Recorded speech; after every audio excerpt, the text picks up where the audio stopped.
السلام علیکم ورحمۃ اللہ وبرکاتہ۔ ناظرین، آپ دیکھ رہے ہیں روحانی طب چینل، اور آج ہم پیش کرنے جا رہے ہیں آپ کی خدمت میں سورۃ البقرہ کا رکوع نمبر 5 اور اس کا آسان ترجمہ اور مختصر تفسیر۔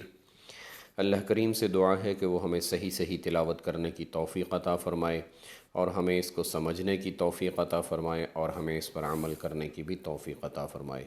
اللہ کریم اس میں ہماری کمیوں کوتاہیوں اور لغزشوں کو معاف فرمائیں، درگزر فرمائیں۔ ناظرین، سماعت فرمائیے۔ اعوذ باللہ من الشیطان الرجیم، بسم اللہ الرحمن الرحیم۔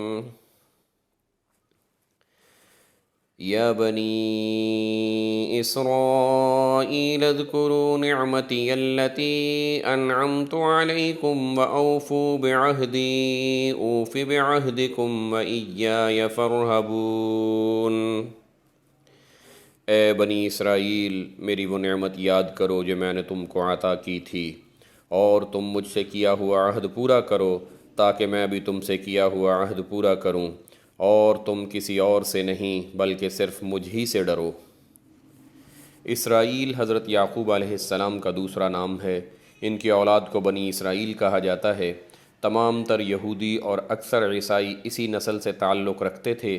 مدینہ منورہ میں یہودیوں کی اچھی خاصی تعداد آباد تھی، اور رسول اکرم صلی اللہ تعالی علیہ وآلہ وسلم نے مدینہ منورہ پہنچنے کے بعد نہ صرف ان کو اسلام کی دعوت دی تھی بلکہ ان سے امن کا معاہدہ بھی فرمایا تھا۔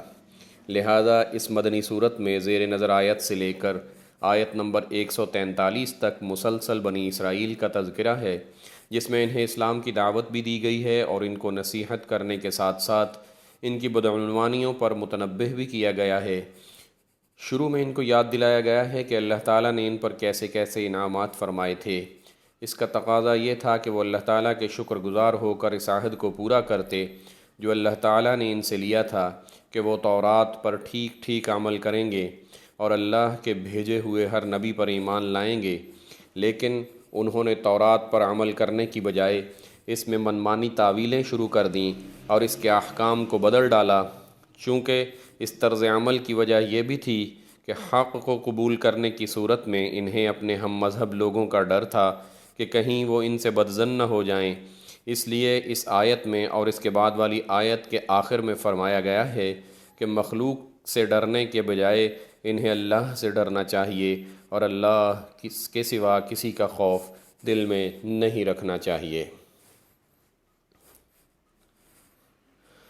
وَآمِنُوا بِمَا أَنزَلْتُ مُصَدِّقًا لِمَا مَعَكُمْ وَلَا تَكُونُوا أَوَّلَ كَافِرٍ بِهِ وَلَا تَشْتَرُوا بِآيَاتِي ثَمَنًا قَلِيلًا وَإِيَّايَ فَاتَّقُونِ۔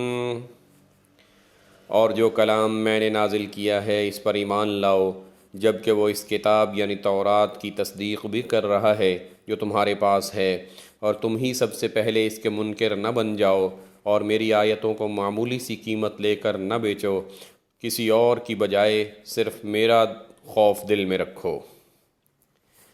یہاں بنی اسرائیل کو یاد دلایا جا رہا ہے کہ قرآن کریم وہی دعوت لے کر آیا ہے جو تورات اور انجیل کی دعوت تھی، اور جن آسمانی کتابوں پر وہ ایمان رکھتے ہیں قرآن کریم انہیں جھٹلانے کی بجائے دو طرح سے ان کی تصدیق کرتا ہے۔ ایک اس لحاظ سے کہ وہ یہ تسلیم کرتا ہے کہ یہ کتابیں اللہ ہی کی نازل کی ہوئی تھیں۔ یہ اور بات ہے کہ بعد کے لوگوں نے ان میں کافی رد و بدل کر ڈالا، جس کی حقیقت قرآن نے واضح فرمائی۔ اور دوسرے، قرآن اس حیثیت سے ان کتابوں کی تصدیق کرتا ہے کہ ان کتابوں میں آخری نبی کی تشریف آوری کی جو پیشین گوئیاں کی گئی تھیں، قرآن کریم نے انہیں سچا کر دکھایا۔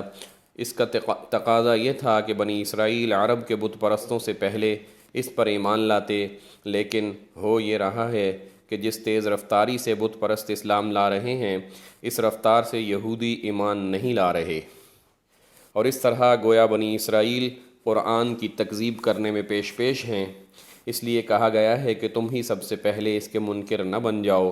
بعض یہودیوں کا طریقہ یہ بھی تھا کہ وہ رشوت لے کر تورات کی تشریح عام لوگوں کی خواہشات کے مطابق کر دیا کرتے تھے، اور بعض اوقات اس کے احکام کو چھپا لیتے تھے۔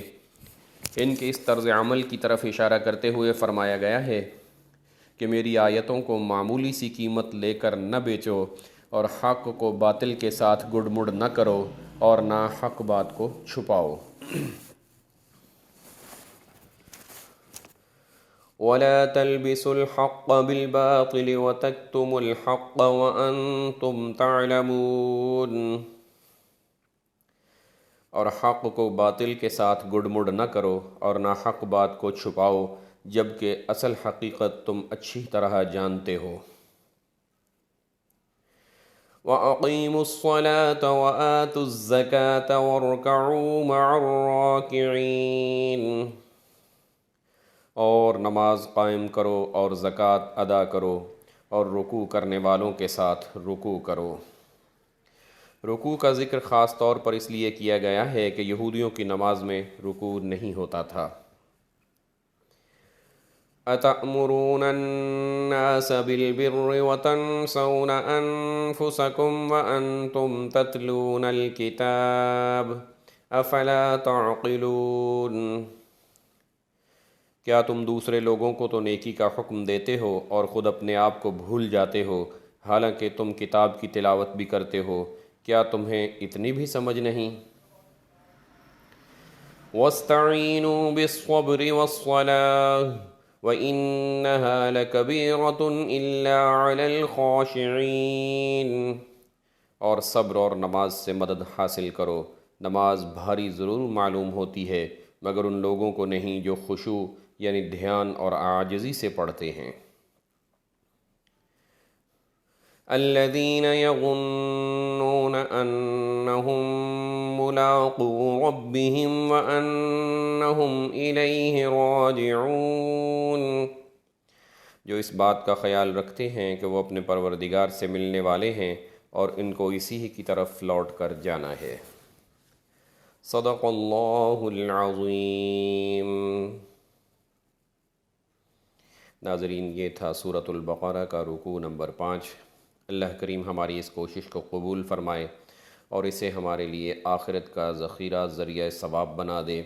اللہ کریم ہمیں دنیا میں بھی اس کے برکات سے مستفیض فرمائے اور آخرت میں بھی اس کو اللہ کریم ہماری بخشش کا ذریعہ بنا دے۔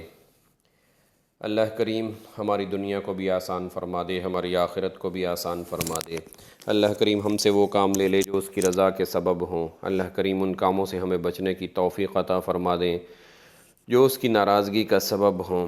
اللہ کریم آپ کے حبیب صلی اللہ تعالیٰ علیہ وآلہ وسلم نے جو بھلائیاں ہمارے لیے مانگی ہیں ہمیں وہ فوری طور پر عطا فرما دیجئے، اور جن برائیوں سے آپ کے حبیب صلی اللہ تعالیٰ علیہ وآلہ وسلم نے پناہ مانگی ہے اے اللہ کریم ہمیں ان سے پناہ عطا فرما دیجئے، آمین یا رب العالمین۔ وصلی اللہ تعالی علی خیر خلقہ سیدنا محمد وآلہ واصحابہ اجمعین۔ ناظرین اجازت دیجئے اس ویڈیو کو زیادہ سے زیادہ شیئر کیجئے تاکہ زیادہ لوگوں تک اس کا نفع پہنچ سکے اور ہمارے لیے دنیا اور آخرت کا وسیلہ ثواب بن سکے۔ السلام علیکم ورحمۃ اللہ وبرکاتہ۔